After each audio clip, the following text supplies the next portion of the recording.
ఈ హాల్లో మేమంతా నిన్ను ఆరాధించుకోవడానికి, దూతలతో కలిసి నిన్ను ఆరాధించుకోవడానికి సహాయం దయచేయండి నా ప్రభువా. అత్యున్నత సింహాసనం మీద ఆసీనుడు అయిన మా గొప్ప దేవా, మీకు స్తోత్రం నాయన. ప్రభా, మా కుటుంబాలు తండ్రి ఎంతో మంది ప్రభా, పిల్లలైతే నేను, పెద్దలైతే నేను, ప్రతి ఒక్కరు బంధుమిత్రులు మీరు జ్ఞాపకం చేసుకోండి ప్రభా.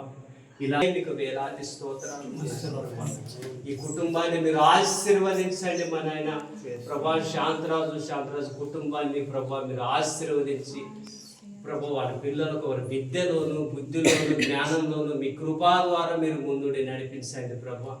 అలాగే నా యేసయ్య, ఇక్కడికి ఎంతమంది అయితే ఉన్నారో అంతమందిని మీరు ఆశీర్వదించి వాళ్ళ కుటుంబాన్ని మీరు ఆశీర్వదించండి. అనేక సార్లు ఇలాంటి గృహానికి వచ్చి, ఈ స్థలానికి వచ్చి నిన్ను ఆరాధించుకోవడానికి ఈ హాల్ని మీరు దయచేసినందుకు మీకు వేలాది స్తోత్రాలు.